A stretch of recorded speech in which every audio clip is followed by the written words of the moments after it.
Now, the form we take as believers is the form of God, which means that the Holy Ghost comes in us and we take the life of God. So when we speak about spirit life, we are speaking basically about God life within us. Now, when we begin to manifest the spirit life, in other words, we are manifesting the God life to us who are born again. Now, in a more further explanation, it will interest you to know that there are diversities when it comes to the things of the spirit, whereby what normally happens in the physical by men are always influenced by spirits. Now, it's not just only by influence, but it will interest to know that spirits tend to do those things that we see men do.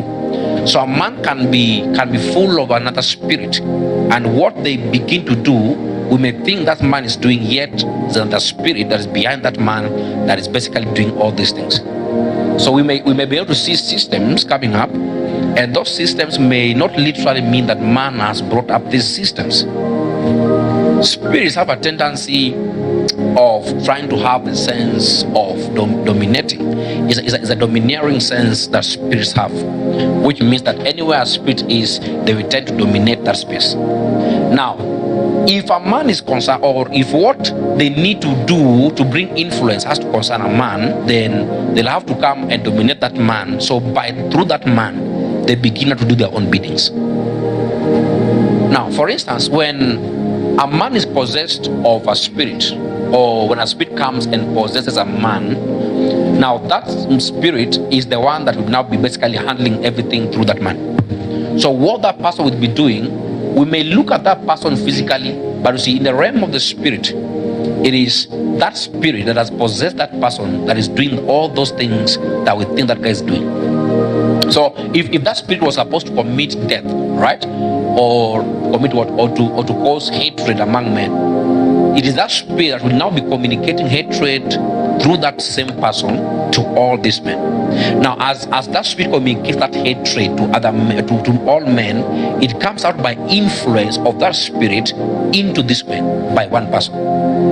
So you may think that somebody is just okay, and you see, the fact that somebody can be behaving sober doesn't mean that they are having the right spirit.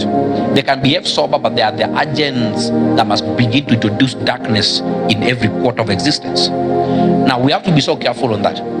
So spirits begin now to do these things, and they come upon men and they begin now to execute their own agendas.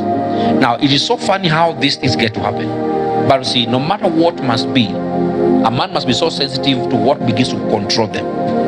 Now when a dark spirit comes, it begins to produce even systems, and to some extent doctrines. There are some doctrines that are always formed or formulated by these spirits, which means that spirit can come and form a doctrine. So in that doctrine, it's not the spirit that will be teaching.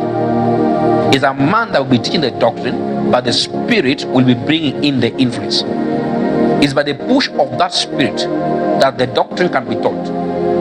Now, that push of that spirit is what must bring the influence to the hearers of that conversation.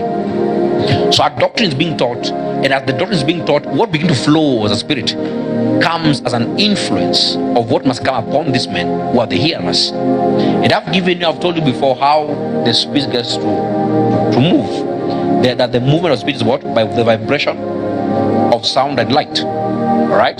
Now it means that if I have to teach you a doctrine, and that doctrine was not of God, then means that what will come to you will have to power you based on the agenda of the spirit that is enhancing that teaching.